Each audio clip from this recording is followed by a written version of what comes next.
Olá, o meu nome é Roberto Quioca e este é o Leituras Comentadas. No episódio de hoje, eu vou ler o artigo A Saúde é um Bem e não um Direito, de Ron Paul.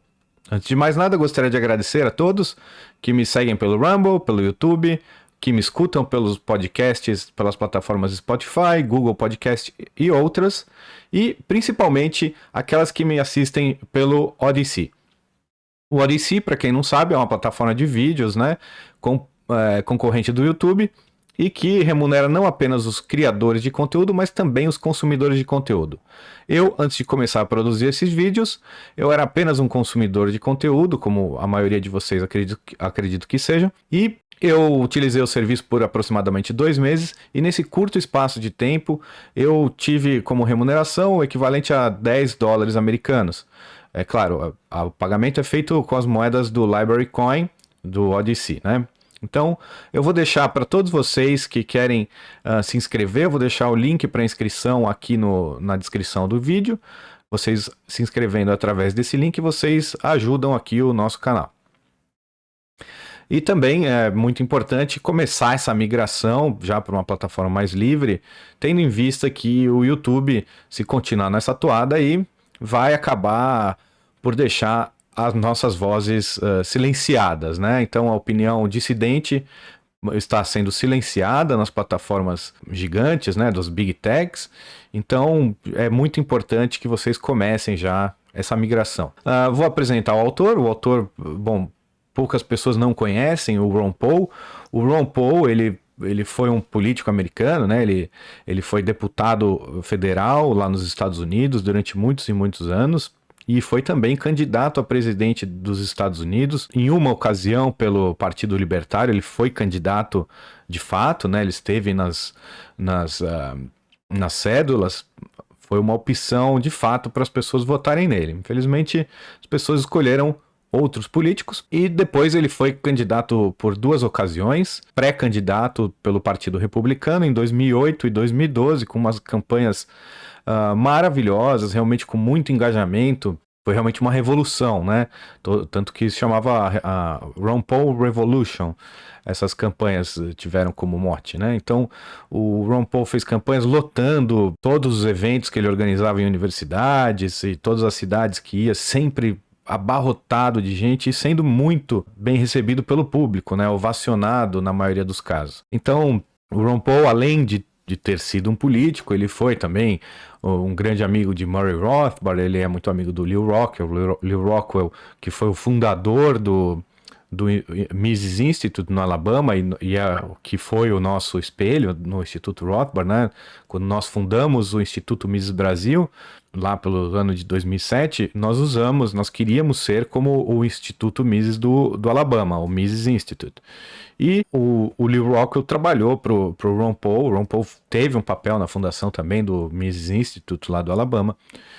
Infelizmente nós tivemos que mudar o nome para Instituto Rothbard, mas continuamos o mesmo trabalho, o nosso espelho ainda é o Mises Institute, e o Ron Paul teve um papel grande também nesse instituto, sempre ajudando, sempre estando ao lado. Além disso, ele é autor de vários artigos, né? Nós temos muitos artigos dele publicados no Instituto Rothbard, há muito tempo nós publicamos. Nós tivemos o privilégio de ter o Ron Paul falando num dos nossos eventos. Eu pessoalmente tive o privilégio de conhecê-lo pessoalmente, de conversar longamente com ele. É um sujeito incrivelmente simpático, uma pessoa muito boa mesmo. E nós temos os artigos dele publicados, e nós temos também, para quem quiser se aprofundar mais nos escritos do Ron Paul, nós temos também 2 livros publicados, né? Um deles é o Definindo a Liberdade, onde ele define muito bem a liberdade, no meu ponto de vista. É um livro muito bom. E também nós temos Mises e a Escola Austríaca, uma visão pessoal, onde ele dá uma breve introdução, é um livro menor, né, mais fino, ele dá uma breve introdução à Escola Austríaca. Muito, muito interessante também esse livro, eu recomendo a todos a leitura. E sem mais delongas, vou passar a leitura do artigo. O filósofo político Richard Weaver corretamente declarou que ideias têm consequências. Peguemos, por exemplo, o debate que opõe bens a direitos. O direito natural afirma que as pessoas têm direito à vida, à liberdade e à busca da felicidade. Um bem é algo pelo qual você trabalha e, como os proventos desse esforço, adquire. Esse bem pode, por exemplo, ser uma necessidade básica, como comida. Porém, nessa nossa atual cultura da dependência, cada vez mais os bens estão se tornando direitos, algo que gera consequências danosas. Nós, libertários, nós acreditamos no direito natural. E o direito natural é um direito nato, né? Ou seja, o direito que nasce conosco, que seria o direito à vida, já que nós nascemos com a vida, o direito à liberdade, já que nós não somos escravos de ninguém, né? E o Ron Paul coloca aqui o direito à busca pela felicidade, que nada mais é do que uma consequência desses dois direitos. Provavelmente o ser humano sempre age para diminuir o próprio desconforto, ele vai agir em busca da sua própria felicidade, né? Esse é um axioma, é inegável que o ser humano só age para diminuir o desconforto, mesmo que essa ação lhe faça mal, ou seja, mesmo aquele que se autodestrói, aquele que comete suicídio ou que toma drogas ou toma remédios para mudar a sua situação, coisas que não fazem tão bem, né, para a saúde, no caso do suicídio principalmente, né? Ele está agindo para diminuir o desconforto. Tem algum problema psicológico, algum problema pessoal que faz com que ele fuja usando desses subterfúgios, né? Então, mesmo nesse caso, ele está em busca da felicidade. Esse é um direito que ele tem, ele não deve ser violado nesse seu direito, né? Porém, nós podemos sempre aconselhá-lo a tomar medidas ou realizar ações que sejam menos nocivas para ele, né? Porém, em todo caso, ele tem o direito de buscar a felicidade, como todos nós temos, é o direito que ele tem, que nos dá o direito de termos também, ou seja, o direito só vale se for para todos, e esse é o direito natural que os libertários acreditam. Todos nós temos que ter esses direitos, e os direitos, para ser um direito, né, ele deve ser possível que todos usufruam dele ao mesmo tempo. O Ron Paul vai falar sobre isso no restante do artigo, então eu vou continuar a leitura. A princípio, pode parecer algo bastante inócuo decidirmos que as pessoas têm direito a coisas como educação, emprego, moradia e tratamento médico. Mas, se analisarmos mais detidamente as consequências, veremos que o funcionamento da ética do trabalho e da frugalidade será violentamente desbalanceado caso as pessoas aceitem essas ideias. Bom, no Brasil, os direitos escritos na Constituição, né, direitos entre aspas aí, né, vão muito além do que educação, saúde, moradia, habitação, vai muito além disso tudo, lazer, cultura. A Constituição garante também uma vida digna, e isso fica aberto à interpretação, ou seja, qualquer coisa que os legisladores decidirem que seja uma vida digna, eles vão poder forçar, né? Que sejam necessários, né, para se atingir uma vida digna, eles vão poder forçar. Então, não caia nessa balela, não existe nenhum desses direitos, mas vou continuar a leitura. Primeiramente, se decidirmos que algumas pessoas têm direito a atendimentos médicos gratuitos, isso significa que outras pessoas terão de pagar para que esse serviço seja ofertado a terceiros. E essas pessoas também têm contas para pagar e famílias para sustentar, assim como você. Se houver um direito à saúde, então você estará obrigando essas pessoas a bancar esse serviço para você.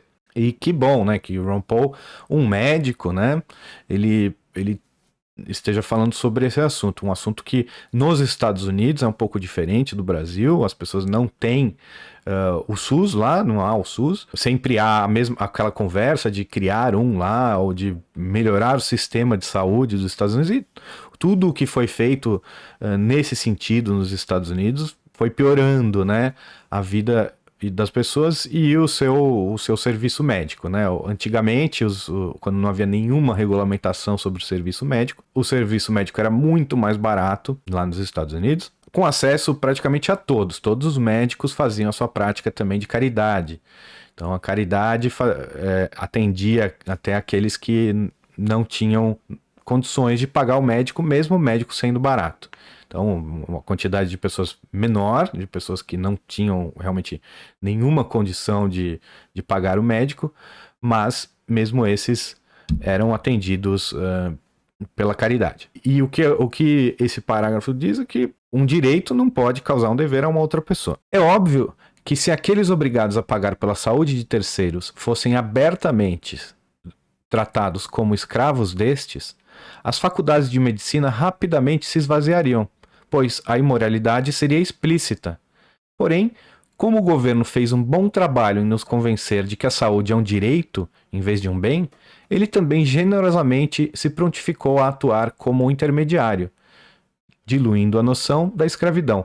Políticos são muito bons em fazer parecer que os tratamentos médicos serão gratuitos para todos. Mas nada poderia estar mais distante da realidade.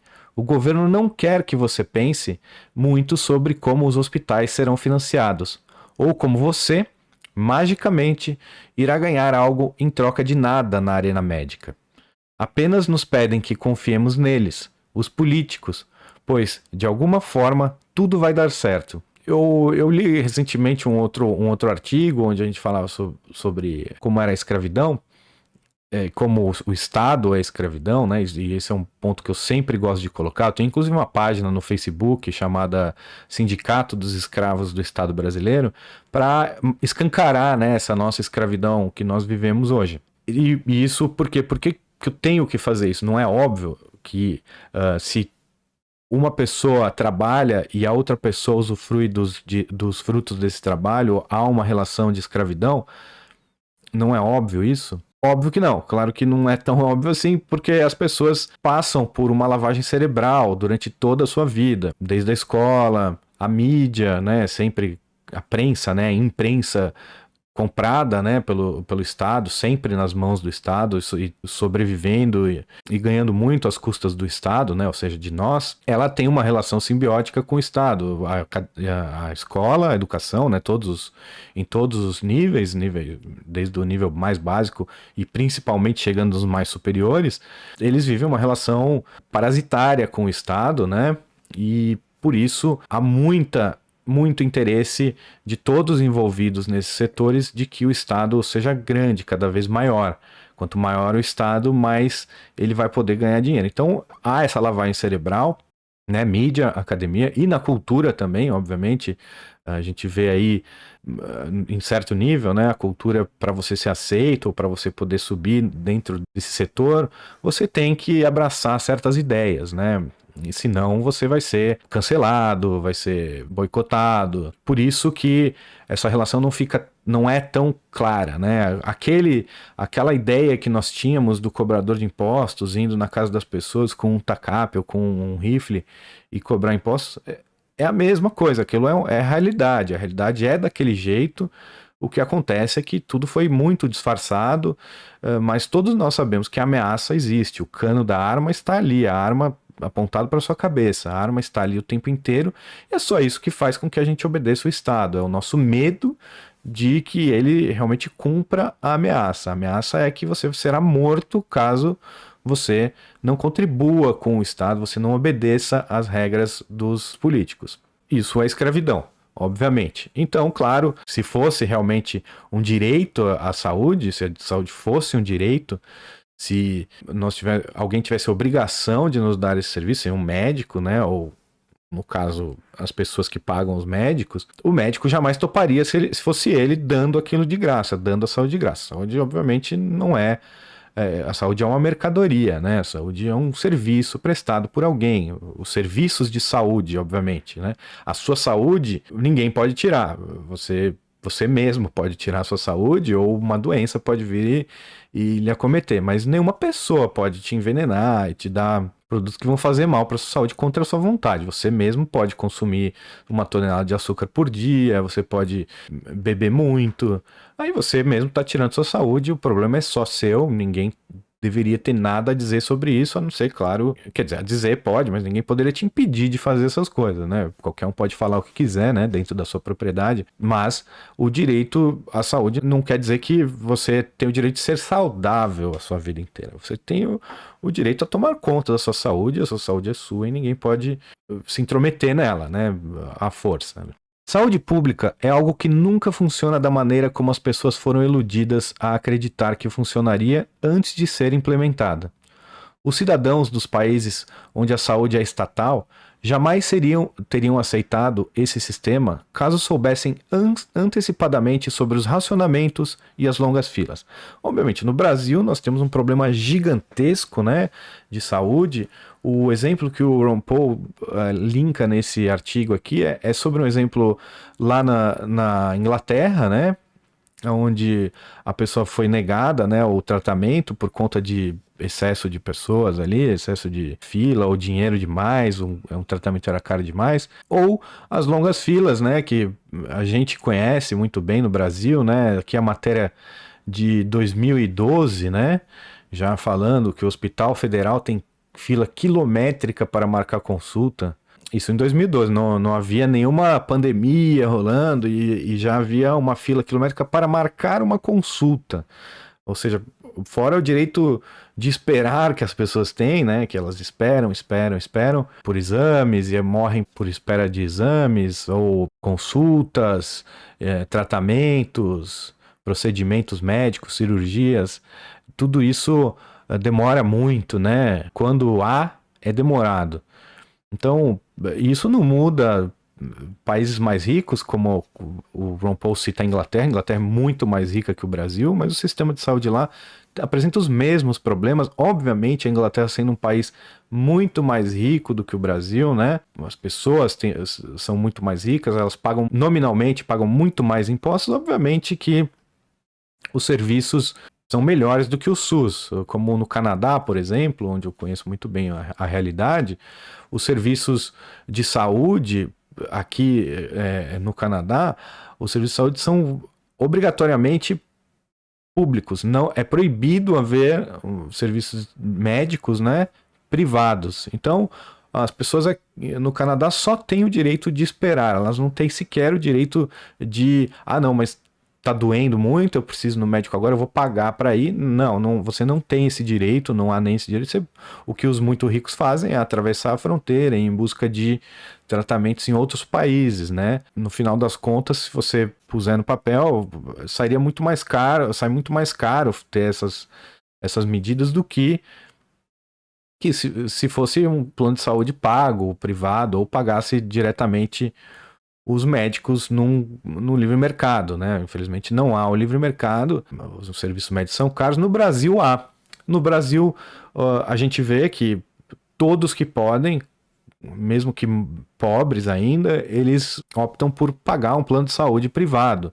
E os que não podem nem isso, tem ali doutor consulta e outros serviços que atendem a camada menos favorecida da população, cobrando e tendo lucro em cima disso. Então, a saúde pública é ruim e fazer disso um monopólio público é ainda pior. Graças a Deus, no Brasil, não há o monopólio público do serviço de saúde. Sim, há muita interferência, muita regulamentação nos serviços de saúde, demais, não, desde os cursos de medicina, enfermagem e todas as outras áreas ligadas à medicina, até o próprio serviço, onde há uma cobrança de impostos muito grande, não só pelos serviços prestados, mas também pelos materiais, equipamentos, suprimentos médicos, né? Há muitos impostos, muita regulamentação. A Anvisa, uma agência terrorista que deveria ser extinta, né?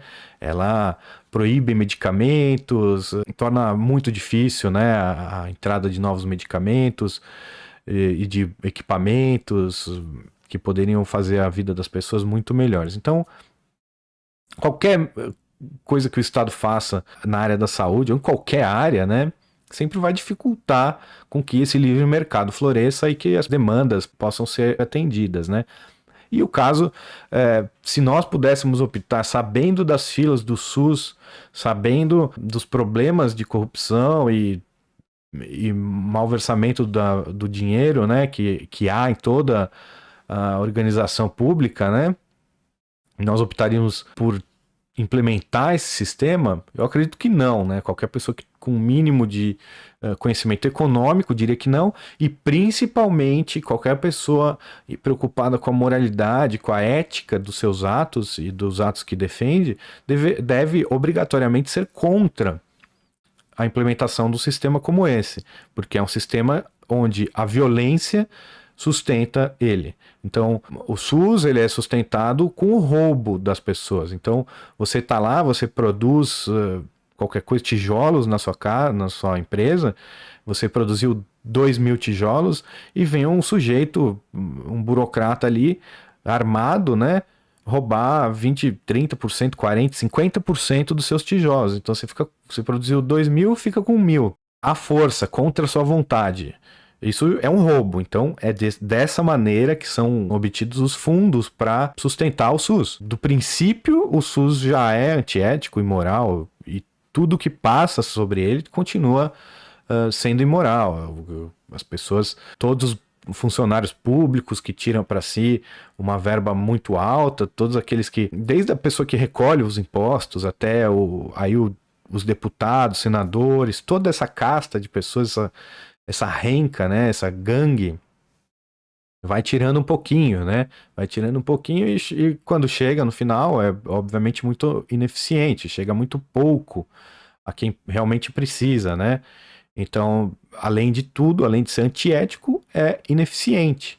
E o resultado que nós temos é esse, não apenas essa pandemia não está piorando as coisas estão como sempre foram. Aqui, a notícia que está aqui é de 2013, mas vocês pesquisem aí por vocês mesmos quantas notícias tem durante todos os anos de existência do SUS, desde o primeiro ano de existência do SUS, de filas, pessoas morrendo nos corredores, sem atendimento, negligência, descaso e erros médicos, falta de tudo, né?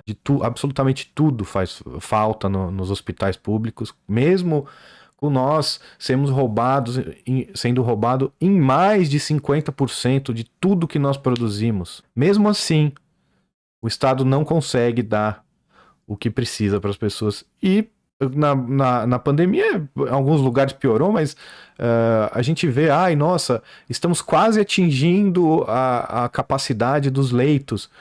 Poxa, veja as notícias de leitos. Quantas vezes vocês viram notícias de falta de leitos, de pessoas morrendo nos hospitais, nas filas, nos corredores dos hospitais? Ou antes disso até, antes de chegar ao corredor do hospital, por falta de consultas e tratamentos, medicamentos. Então essa pandemia não está fazendo, não há nada, não há um colapso do sistema de saúde. Não, o sistema de saúde foi colapsado desde a sua existência, da sua invenção. O SUS nasceu morto. Você vê problema na Inglaterra, esse problema não é de hoje, que o Ron Paul linka. É um problema corriqueiro. Na Inglaterra também há o direito de esperar, assim como no Canadá também. Pessoas esperando por exames que definem a vida. Eu conheci um sujeito que ele estava com uma dor no joelho, demorou 6 meses para descobrir que o que ele tinha era um câncer, no Canadá. Quando os burocratas assumem o controle da medicina, os custos aumentam e a qualidade despenca, pois os médicos perdem cada vez mais tempo mexendo com a papelada e dedicam cada vez menos tempo ao atendimento dos pacientes. À medida que os custos vão disparando, como sempre ocorre quando burocratas assumem as rédeas de qualquer empreendimento, o governo tende a confiscar cada vez mais dinheiro de uma economia já sobrecarregada para, de alguma forma, conseguir pagar as contas. Isso, o governo se metendo, os preços sobem, e no caso aqui o Ron Paul está falando sobre a realidade americana, né, onde não há uma saúde pública universal, né? Pelo menos não há um SUS como nós conhecemos, né? Há alguns planos de saúde lá, estatais, há o Obamacare, que foi uma verdadeira tragédia lá, mas não há um SUS. Então lá realmente o que aconteceu é que os serviços médicos foram ficando mais burocratizados e realmente um médico hoje ele precisa perder tempo com papelada ou ele ter um staff muito grande com papelada. Na realidade do SUS eu não sei se é assim, se os médicos perdem mais tempo com papéis do que com pacientes, mas eu acredito que também haja uma burocracia muito grande para os médicos do SUS, como há também para os médicos privados no Brasil. Uma burocracia grande, porém não é como chegou ao cúmulo nos Estados Unidos. Mas pode chegar lá, nós temos outros problemas, né? E realmente, outra parte aqui do parágrafo, onde o Ron Paul fala que sempre que os burocratas, os políticos, o Estado, né, se envolve em algum setor, o que acontece é que os serviços pioram, os preços sobem. E obviamente o Estado bancando todos esses serviços, então o que acontece, quem paga a conta não está pouco se lixando para quanto foi, para como foi o serviço, ou seja, é o Estado pagando com um dinheiro que não é dele, né? Um serviço que não foi ele que consumiu. Milton Friedman tem as 4 maneiras de gastar dinheiro, né? A primeira dela é você comprando algo para você mesmo, ou seja, você vai querer gastar o menos possível e obter o melhor produto possível. A segunda é você comprando com o seu dinheiro uma coisa para outra pessoa. Então, é você tentando gastar o menos possível, né? E não se preocupando muito com a qualidade do produto, porque não é você que vai usufruir. A terceira é você gastando o dinheiro de outra pessoa para comprar algo para você. Ou seja, aí você vai se preocupar bastante com a qualidade do produto, você não vai nem ligar para o preço, você vai gastar $1 milhão para comprar uma bala, tanto faz para você, vai ser uma bala de diamantes e sabe Deus o que.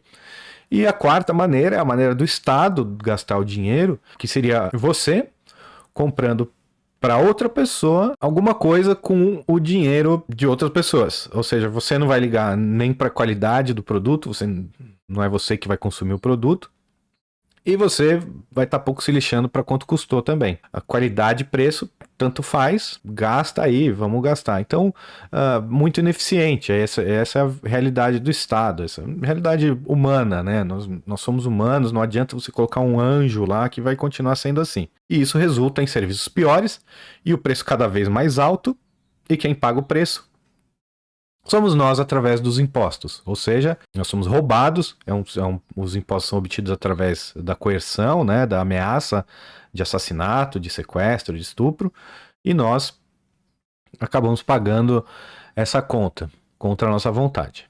Como já vimos repetidas vezes naqueles países que adotaram a medicina estatal, quanto mais dinheiro e poder o governo tem, maiores serão o abuso e a depravação. O aspecto mais estarrecedor dessa política de saúde pública é que, em algum momento, inevitavelmente haverá a necessidade de se cortar custos. E, como todos já estarão obrigados a recorrer a tais serviços, por pura falta de opção, isso poderá significar o cancelamento de serviços vitais. Adicionalmente, como a participação no sistema de saúde estatal acabará se tornando obrigatória, nenhuma alternativa legítima estará disponível. Essa é a realidade do Canadá. O Canadá não tem serviços de saúde privados. Claro, tem um ou outro hospital que são anteriores à lei toda aí de saúde pública, que ainda atuam na esfera privada. Inclusive o filho do Ron Paul, Rand Paul, esteve aqui esteve no Canadá, foi se tratar no Canadá, tem alguns anos já, num hospital privado. Ele pagou do bolso dele lá o dinheiro, um preço caro, é caro, eu nem sei quanto custa, né? Mas tem pouquíssimos, raríssimos hospitais que ainda atuam nessa esfera, já pervertido também, não são 100% privados. Isso é assunto para outro artigo, mas é claro, se a iniciativa privada é proibida de participar nesse setor, obviamente todos nós vamos recorrer ao setor estatal, à saúde estatal, e do nosso imaginário vai sumir como que poderia ser se não tivesse o Estado envolvido nisso. Exatamente como, vamos pegar o exemplo dos serviços de justiça. Se o Estado realmente ele tem hoje o monopólio da justiça, né? E se ele, por acaso, para de prestar esse serviço ou vai reduzir os gastos nesse serviço, as pessoas vão se desesperar e vão dizer, escuta, mas qual a alternativa? Não há alternativa. Na verdade há, né? A arbitragem privada e tal, mas ela não é difundida de uma maneira como é a saúde privada no Brasil hoje. Então, para a gente imaginar, no Brasil é bem mais fácil, né? A saúde privada, mas a justiça privada é um pouco mais difícil. E aí, esse é o exemplo que o Ron Paul dá aqui. O link aqui, ele dá uma linkada, né? nós demos uma linkada, né, para um artigo sobre o sistema de saúde sueco. Também muito interessante, eu vou dar uma lida, escrito por Carl Svanberg. Eu vou ler esse artigo em breve, né? Mas leiam, vão lá, vocês e leiam antes, não esperem a minha leitura. Será o governo, isto é, o contribuinte, quem irá pagar todas as contas, obrigando os médicos e os hospitais a dançar de acordo com a música estatal. Ter de sujeitar a nossa saúde a essa insanidade burocrática é possivelmente o maior perigo que enfrentamos atualmente. A maior ironia de tudo é que, ao transformar o bem saúde em um direito, a nossa vida e a nossa liberdade serão colocadas em risco. Como nós sabemos, né, um direito positivado como esse, como a saúde, como um serviço, né, de saúde, ele gera deveres, né? E ao gerar deveres, esses deveres nos tornam menos livres, tornam a nossa propriedade menos privada, né? Ou seja, menos respeitada. Nós vamos ser roubados para sustentar esse sistema. Além do que, se for optado por um sistema como o canadense, de monopólio da saúde estatal, é pior ainda. Nossa liberdade de escolha é inexistente. Nós temos um monopolista que é o único prestador desse serviço e nós temos que conviver com isso. Então, liberdade zero. É verdade que todos têm o direito a buscar algum tipo de assistência médica, sem que sejam impedidos pelas políticas governamentais. Mas isso não é o sistema que temos hoje. O atual e confuso sistema de saúde é repleto de interferências governamentais no processo.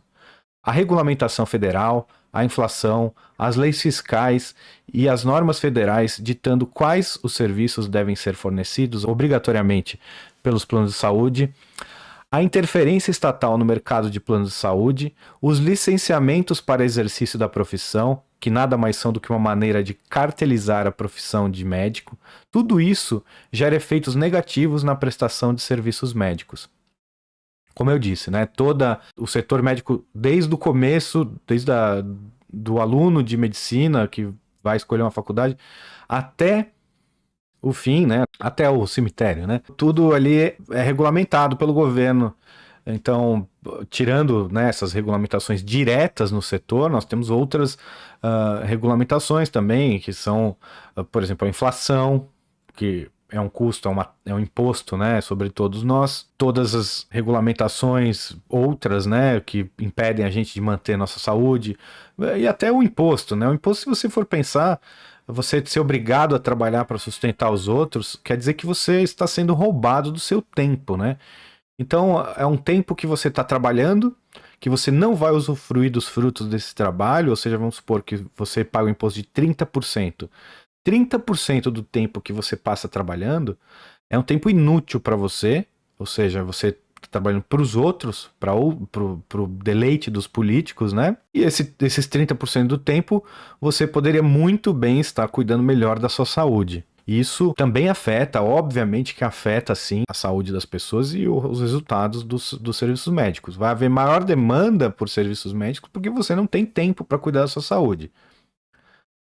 Um certo mito, a gente encontra tempo, a saúde é muito ligada à alimentação, então se você buscar se alimentar bem, mesmo que você não tenha tempo para se exercitar muito, você vai ter uma saúde melhor, principalmente, né, evitar o consumo de comidas, né, que não são tão boas para a sua saúde, você vai ter uma saúde já melhor. Obviamente, se você tiver tempo para se exercitar também, se você tiver tempo para pesquisar sobre saúde, sobre alimentação saudável, sobre uma vida saudável, isso melhora. Mas a maioria das pessoas não tem esse tempo porque elas têm que trabalhar para o governo. Normalmente, o total de impostos que a gente paga vai acabar em 50% da nossa vida ou mais, né? Os outros 50% que seria para você, que você produz e é para você, você poderia produzir muito melhor se o governo não tivesse te impedindo de produzir ou te prejudicando, te dificultando a produção mais eficiente, né? Abundante e eficiente, que você poderia ter em menos tempo e poderia ter uma vida mais saudável. Tudo, não apenas praticar exercícios físicos e se alimentar, você ter tempo livre realmente, você poder ter momentos de lazer, poder estar com a sua família, com seus amigos, tudo isso aumenta o seu sistema imunológico e é muito saudável. Então, Todas as regras estatais são contra a sua saúde. Eles estão pouco se lixando para a sua saúde, essa é a boa da verdade. O Estado não liga para a sua saúde, é uma mentira qualquer pessoa que defende o Estado falar que se importa com a sua saúde, porque essas pessoas desprezam a sua saúde ao ponto de dizer que se você se recusar a contribuir com os planos que eles têm, ou dar o que você produziu para que eles coloquem em prática os planos que eles têm na mente deles, eles são a favor de te trancar numa cela, o que faz muito mal para sua saúde, ou te matar se você se recusar, que faz mais mal ainda para sua saúde, obviamente. Os fanáticos que agora reivindicam ainda maior envolvimento do governo no sistema de saúde não percebem que os mais necessitados e as pessoas que exigem tratamento mais cuidadosos são as maiores vítimas dessa política irracional. Quando programas humanitários bem intencionados se baseiam em premissas falsas e noções econômicas insensatas, o resultado inevitável é que eles deixam de produzir benefícios desejados. E, novamente, a gente sabe quem são os que mais sofrem por falta de acesso aos serviços de saúde no Brasil. Quem são? São os mais pobres. Quanto mais pobre, mais sofre. As pessoas que têm um pouquinho de condição optam por plano de saúde privado ou por serviços de saúde privados como o doutor consulta e outros. Então a intenção pode ser boa, mas a sua intenção não faz o resultado. A sua intenção e também os meios utilizados para se atingir o fim que você tem essa intenção de atingir são muito importantes. Então se você tem um fim nobre, que seja, eu quero que as pessoas tenham acesso a serviços de saúde. Eu também quero que todos tenham uma Ferrari e possam ser tratados no Hospital Albert Einstein, ou melhor no Sírio, ou qualquer outro. E daí, isso me dá um direito de roubar os meus vizinhos para tentar botar esse plano em prática? Me dá o direito de matar as pessoas? E pior, ou pior não, esse é o pior, mas ainda outro motivo é de... Ao reivindicar, ao querer aplicar esse plano, eu posso ignorar qualquer lei econômica, a viabilidade da aplicação desse meu plano? Não, o desastre está aí para todo mundo ver. E, obviamente, quanto mais pobre o país que tentar implantar isso, pior será. O Brasil tem o SUS é terrível para qualquer tipo de visão que a gente possa ter. O SUS é um inferno, é realmente muito ruim mesmo, óbvio. Que há alguns centros de excelência do SUS, onde eles têm hospitais modelo, onde realmente há muito recurso fluindo para que realmente tenha essa visão boa. Há alguns hospitais de excelência, mas mesmo esses não se comparam. Eles são tenebrosos se você comparar com os serviços privados do Brasil. Assim como são os serviços de saúde em outros países, como o Canadá e a Inglaterra. Os serviços de saúde nesses países são tenebrosos se comparados com os serviços privados do Brasil. Os melhores, né? Claro. Os serviços de saúde do Canadá, eles são comparáveis com um plano de saúde bem ruim mesmo do Brasil. Bem ruim. Não chegam a ser tão ruins quanto o SUS, porque o SUS é realmente terrível. Mas são bem ruins, é aquele plano que você paga, mas você não consegue agendar consulta, demora muito. Quando tem, ok, você consegue um atendimento até com uma certa qualidade. Como o SUS também. O SUS, nesse centro de excelência, quando você consegue o acesso ao serviço, você vai ter profissionais bons e aparelhos, às vezes, bons, medicamentos, talvez. Mas quando consegue. E, obviamente, tem os casos lá da saúde estatal, que são os hospitais exclusivos, né, de funcionários públicos ou pessoas que trabalham para o Estado, né? Aí você tem centros de excelência. Pode alguém imaginar o que estaria acontecendo se, por razões de segurança nacional, o governo tivesse tomado para si a função de garantir que cada pessoa, homem, mulher e criança, tivesse um telefone celular, chamasse isso de direito e justificasse tal medida como tendo a finalidade da segurança nacional? Estaremos vivendo um pesadelo. A qualidade do serviço nunca teria melhorado, os preços seriam estratosféricos e a distribuição seria um desastre. No entanto, hoje em dia temos celulares à vontade e os preços continuam a cair, mesmo com o mercado das telecomunicações estando sob forte regulamentação governamental. É mais ou menos o que a gente viu no Brasil, né? Os serviços de telefonia eram péssimos, eram um monopólio estatal, eram terríveis. Havia uma fila de anos para se conseguir uma linha de telefone fixo e os preços para se obter uma linha de telefone fixo, você pagava o equivalente a um carro popular. Então você imagina hoje aí um carro popular, não sei, 40 mil reais, não sei quanto custa um carro popular, mas por aí vai, imagino que custe uns 40 mil reais um carro popular. Nada de popular, né? Mas imagina pagar 40 mil reais por uma linha de telefone fixo. E essa era a realidade que nós tínhamos no Brasil com a telefonia estatal. E esta é a realidade que alguns países como a Inglaterra tem, o Canadá tem com o monopólio da saúde estatal. Nós não temos ideia de como poderia ser melhor. Aliás, nós temos alguns hints, né? Algumas dicas de como poderia ser melhor. Se o Estado simplesmente não se envolvesse, privatizasse esses serviços. A telefonia, mesmo com a regulamentação, melhorou horrores, porque foi só o Estado abrir mão do seu poder de monopólio, do seu poder de intromissão total no setor. Então, o Estado ainda interfere e muito no setor de telecomunicações, mas é muito menos do que interferia antes, onde ele simplesmente proibia a participação privada. Então, agora seguimos. É da natureza do governo produzir e prestar serviços de baixa qualidade a preços extremamente altos.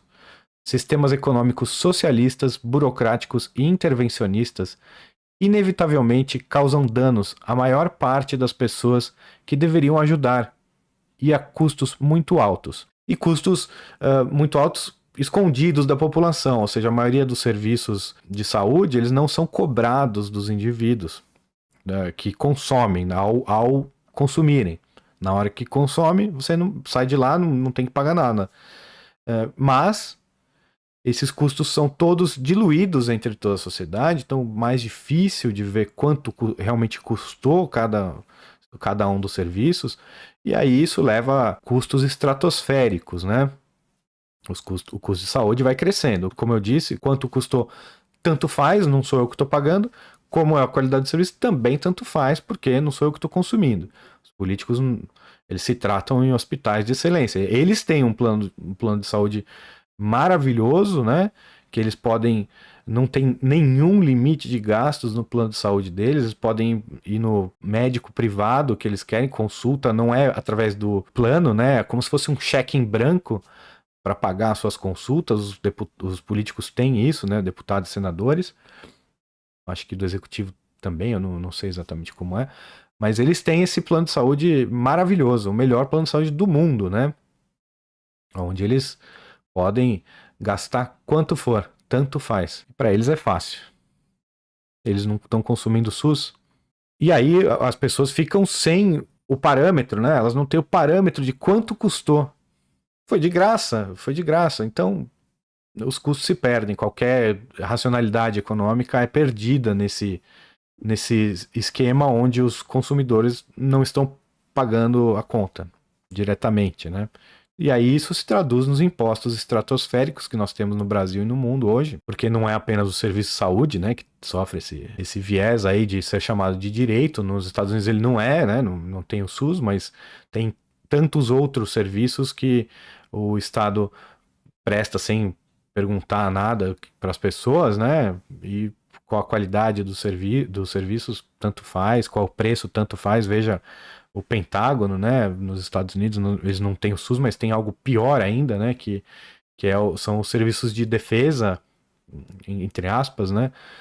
Que custos absurdamente estratosféricos, custam muito mais do que o SUS, e a qualidade dos serviços é visivelmente péssima, né? Há muitas décadas temos uma farta disponibilidade de tecnologia moderna, e isso se comprovou um benefício real para todos os setores econômicos, além de ajudar a manter os preços em baixa e ao mesmo tempo melhorar a qualidade dos produtos e serviços. Isso ocorreu especialmente no setor de eletrônicos, representado pelos celulares, televisores e computadores. Conquanto a medicina tenha sido grandemente beneficiada pelas novas tecnologias, o custo da medicina, em vez de cair, aumentou significativamente. E há uma razão para isso ter acontecido. Os custos realmente subiram, não apenas nos Estados Unidos, no Brasil também. Os custos explodiram, mesmo com a tecnologia ajudando. As corporações médicas que cartelizam o mercado, a interferência do governo nos planos de saúde, levando a seu encarecimento, e a enorme quantidade de dinheiro público injetada no sistema só conseguiram aumentar os preços e piorar o fornecimento de todos os serviços médicos.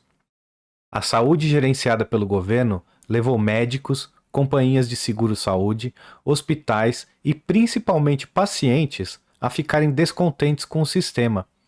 Mesmo os muito ricos, aqueles que podem pagar por um tratamento privado e exclusivo, estão insatisfeitos com a situação, pois sabem que estão pagando um preço muito maior do que poderiam pagar caso houvesse um genuíno livre mercado no sistema de saúde.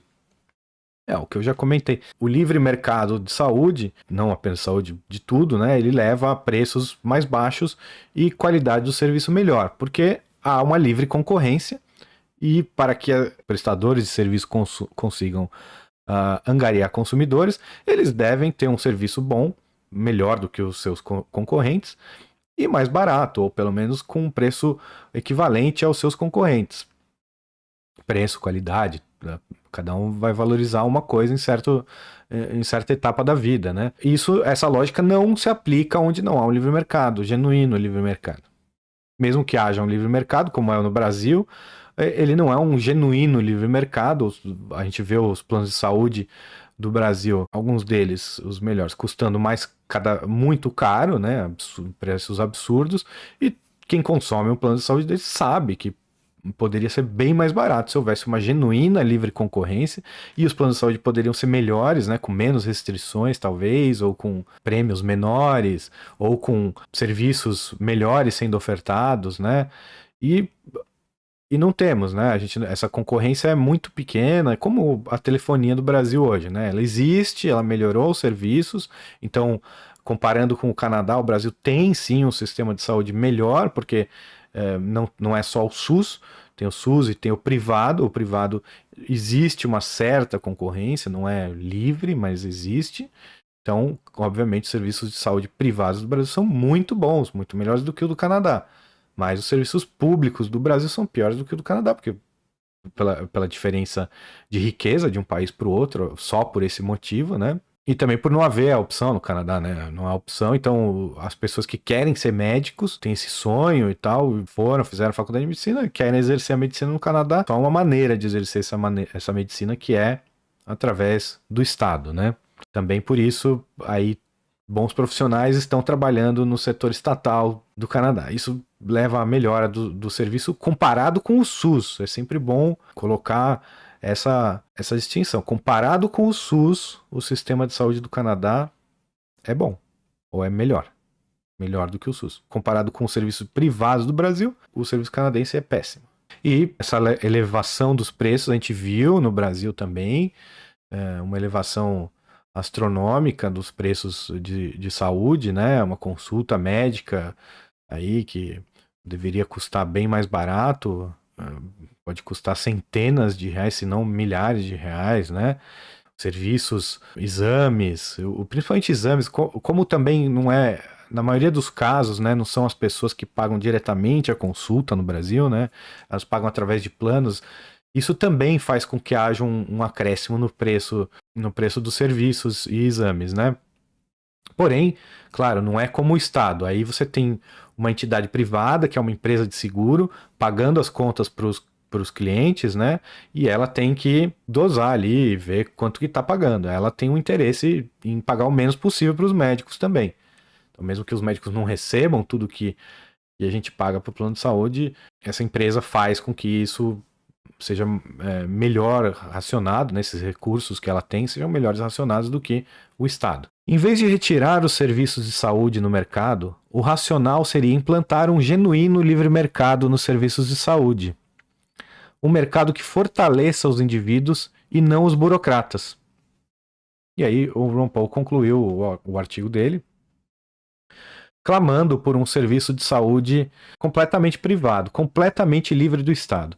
Bom, você imagina que a saúde é um serviço muito importante, extremamente importante. E ao mesmo tempo, você imagina que o Bolsonaro, o Lula, a Dilma, o Tiririca, o Alexandre Frota, o Kim Kataguiri, o João Bosta, Dória, o Wilson Witzel e tantos outros bandidos que nós estamos acostumados a ouvir os nomes, ou José Sarney, esses bandidos todos, fiquem responsáveis pela sua saúde, por esse serviço.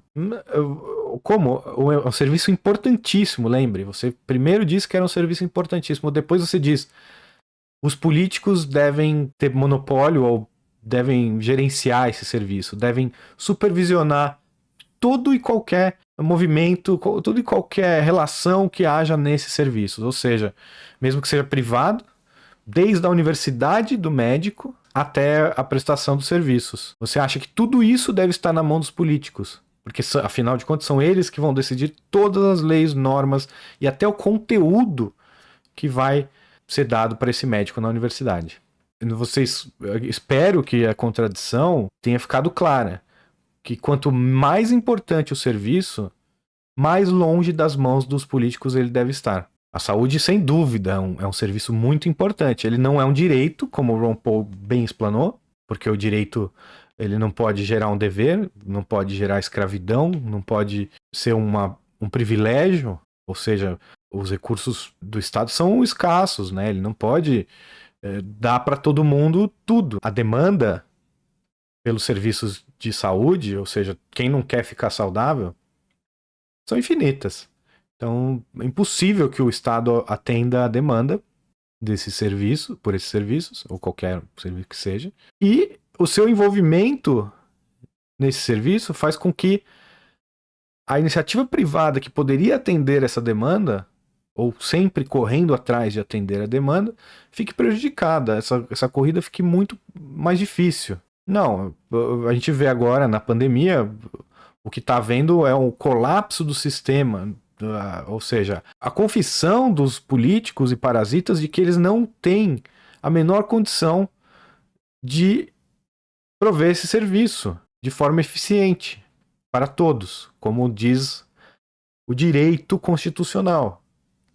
A saúde é um direito de todos. Então, por que eu deveria me abster de viver a minha vida para que esse sistema não colapse? Não, o direito está lá, então não tem como colapsar. É um direito, né? Então o Estado tem que me dar. Então ele que tire tudo das pessoas, cobre 100%, 150% de imposto, como as pessoas são loucas, elas podem achar que 150% de imposto é algo factível, das pessoas, e me proveja o que o direito manda. Não é assim.